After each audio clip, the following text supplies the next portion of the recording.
अल्ताफ बुखारी जैसे बंदे जो ज़मीर बेचते हैं, जिसने पेस्टिसाइड्स का धंधा 2 नंबर धंधा करके कश्मीर का सारा हॉर्टिकल्चर तबाह किया, जिसने हमारी सनत उड़ाई। अल्ताफ बुखारी वो शख्स है जिसने हॉर्टिकल्चर, हमारी सेब की सनत को तबाह कर दिया और नकली दवाइयाँ बेचकर जम्मू कश्मीर की सबसे बड़ी सनत को ख़त्म कर दिया। यहाँ तो लोग कब्रिस्तानों में है, जेलों में है। कहाँ से अल्ताफ बुखारी ने पैसा लाया? उनकी गाड़ी में RDX पकड़ा गया, उनकी गाड़ी में बंदूक पकड़े गए दिल्ली में। किसने छोड़ा उनको? और उसके बाद जमात को आज वो सख्ती कर रहे हैं, वोट मांग रहे हैं। कश्मीरियों को पता नहीं है कि अल्ताफ बुखारी 5 अगस्त के बाद, जिस दिन कश्मीरियों से सब कुछ छीना गया, आवाज़ छीनी गई, 370 छीना गया, स्टेट छीनी गई, उसके बाद अल्ताफ बुखारी बख्शी साहब बनने निकले थे। क्या बख्शी साहब क्या हासिल किया उन्होंने? यूरोपियन डेलीगेशन को क्या बोला? कश्मीरी लोगों को क्या बोला? और ये जो बोलते बख्शी साहब, ये तो बख्शी साहब का जूता भी नहीं है। अल्ताफ बुखारी साहब से आप सवाल पूछिए कि यहाँ लोगों को उठवाता कौन है, छुड़वाता कौन है? हम लोगों से, हमारी पार्टी में 40 बंदे उसने तोड़े।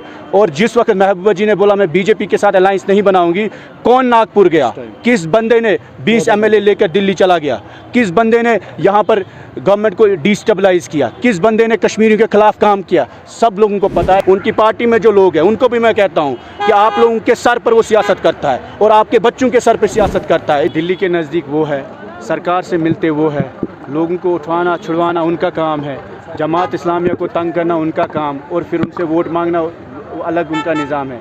उनकी सियासत की बुनियाद इसी पे है, उनके बिज़नेस की बुनियाद इस पे है, उनके घर की बुनियाद इस काम पे है कि कश्मीर के साथ जो उन्होंने लूट मचाई है, 10,000 करोड़ की वर्थ कहाँ से आई उनके पास? कहाँ से? यहाँ तो लोग कब्रिस्तानों में है, जेलों में है। कहाँ से अल्ताफ बुखारी ने पैसा लाया? कश्मीर की आवाम को पता है, एक रुपये का हिसाब लिया जाएगा। इंशाल्लाह हिसाब लेंगे, एहतसाब होगा। और आप देखेंगे इलेक्शन ख़त्म होने के बाद ये जिनके नक्श कदम पे, जिनके पिठ पे कश्मीरियों को डराते हैं, धमकाते हैं, आप देखेंगे वो क्या चाहते हैं। मैं 3 साल जेल में रहा हूँ, उनकी गाड़ी में RDX पकड़ा गया, उनकी गाड़ी में बंदूक पकड़े गए दिल्ली में, और वो किसने छोड़ा उनको? और उसके बाद जमात को आज वो सख्ती कर रहे हैं, वोट मांग रहे हैं। कश्मीरियों को पता नहीं है कि अल्ताफ बुखारी 5 अगस्त के बाद, जिस दिन कश्मीरियों से सब कुछ छीना गया, आवाज़ छीनी गई, 370 छीना गया, स्टेट छीनी गई, उसके बाद अल्ताफ बुखारी बख्शी साहब बनने निकले थे। क्या बख्शी साहब क्या हासिल किया उन्होंने? यूरोपियन डेलीगेशन को क्या बोला? कश्मीरी लोगों को क्या बोला? और ये जो बोलते बख्शी साहब, ये तो बख्शी साहब का जूता भी नहीं है। और मैं आपको, आप लोगों की वसादत से बोलता हूँ कि अल्ताफ बुखारी साहब से आप सवाल पूछिए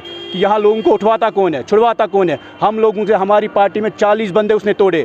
और जिस वक्त महबूबा जी ने बोला मैं बीजेपी के साथ अलायंस नहीं बनाऊंगी, कौन नागपुर गया?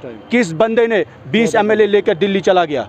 किस बंदे ने यहाँ पर गवर्नमेंट को डिस्टेबलाइज किया? किस बंदे ने कश्मीरियों के खिलाफ काम किया? सब लोगों को पता है, यहाँ की आवाम को पता है। इंशाल्लाह उनको ग्राउंड पे गर्मी लग रही है, उनको परेशानी हो रही है, क्योंकि वो जिन लोगों को पैसे दे रहे हैं वो वोट PDP को देंगे इंशाल्लाह ताला। मैं कश्मीरी आवाम को यहाँ से बैठ के अपील करता हूँ, ऐसे लोगों को जो आपके ज़मीर को भेजेंगे, आप इस वोट में, इस इलेक्शन में आप सबसे पहले सोचें कि आपका नेता, आपके बच्चों का नेता, आपके बच्चों की रहबरी क्या इस इलेक्शन में अल्ताफ बुखारी जैसे लोग करेंगे?